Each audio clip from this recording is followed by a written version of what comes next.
La parole est à Monsieur Pierre-Yves Collombat pour le groupe communiste républicain citoyen et écologiste pour 6 minutes.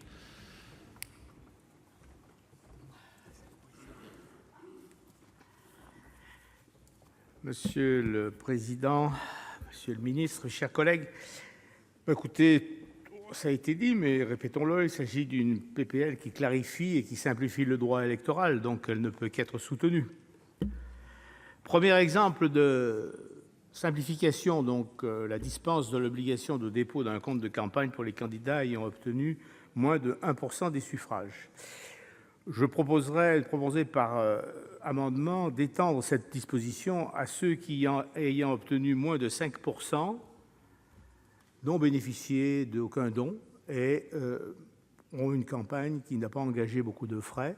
Ceci afin d'éviter les manœuvres de dispersion, parce qu'on peut être assuré de n'avoir aucune chance de réussir, mais on peut, par des manipulations suffisantes, empêcher d'autres d'être élus. Donc le résultat est finalement le même. Donc je crois qu'avec si on n'a pas d'électeurs, il faut avoir de l'argent. Donc si on règle le problème, ça doit limiter les dégâts. Exemple aussi de simplification et de clarification, beaucoup plus intéressante et importante pour moi, la suppression de l'automaticité de la peine d'inéligibilité qui existe actuellement pour certains types de manquements seulement. N'en déplaise aux moralistes impénitents, cette disposition me semble d'autant plus judicieuse que l'évaluation des comptes de campagne est loin d'être une science exacte, comme on va le voir. D'abord, le volume des dossiers à examiner dans le temps d'examen imposé ne met pas la CNCCFP à l'abri des erreurs d'approximation et des approximations hâtives.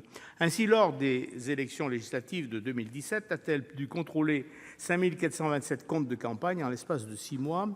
L'examen des dossiers, des cas ayant fait l'objet d'une saisine du juge électoral étant traité en 2 mois.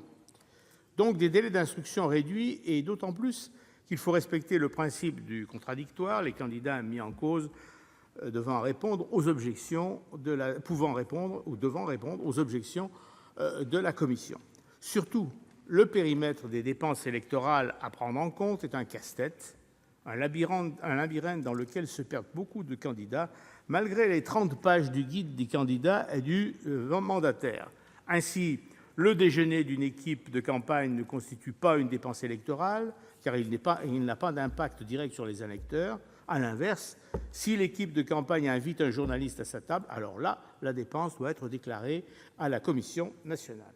Côté recettes, les concours en nature sont particulièrement difficiles à cerner. Les services rendus à titre gratuit par des militants ne sont pas intégrés au compte de campagne, mais il faut prendre en compte leurs frais de déplacement, ainsi que l'action des militants lorsqu'elle est en lien direct avec leur activité professionnelle.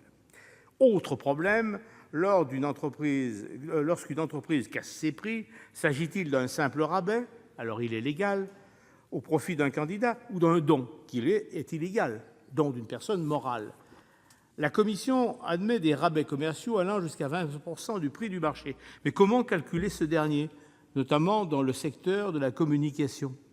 Lors d'une audition réalisée à l'occasion du projet de loi de finances pour 2019, le président de la Commission m'a confirmé que le coût des prestations de communication évoluait substantiellement en fonction du moment de la campagne, du délai de livraison et des éventuelles économies d'échelle.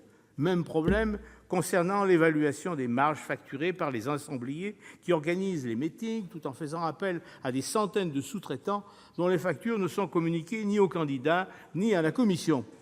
Lors des dernières élections présidentielles, pour la première fois, la Commission a eu recours à des experts, ça a été évoqué tout à l'heure, pour évaluer les dépenses de campagne dans différents domaines. La seule chose sur laquelle ils se sont accordés, c'est qu'il était impossible de définir un prix de marché pour certaines prestations.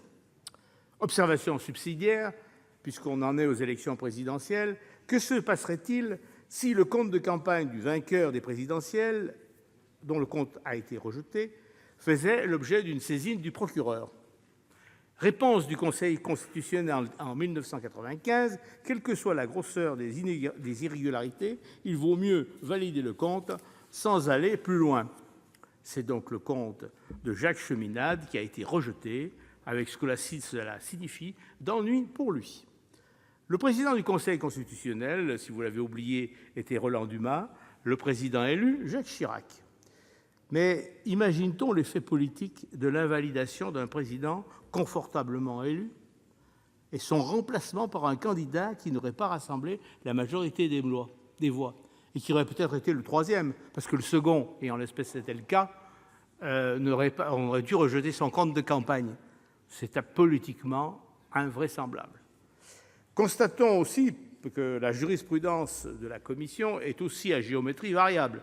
Ainsi, lors de l'audition évoquée tout à l'heure, le président a reconnu que la Commission n'avait pas saisi le procureur de la République pour un candidat à l'élection présidentielle de 2012 dont le compte de campagne avait été rejeté pour dépassement du plafond des dépenses électorales, alors qu'il le fait dans d'autres circonstances. Au final, la proposition d'Alain Richard me paraît donc sage. À la CNCCFP de juger de la régularité des comptes de campagne difficiles à établir avec certitude. Elle le fait honnêtement avec les moyens dont elle dispose et les risques inhérents à ce genre d'exercice. Au juge le pouvoir de décider si des suites pénales doivent être données aux infractions constatées et lesquelles. Ce n'est que prudence et justice, et c'est pour cela que le groupe CRCE votera cette proposition de loi. Merci, cher collègue.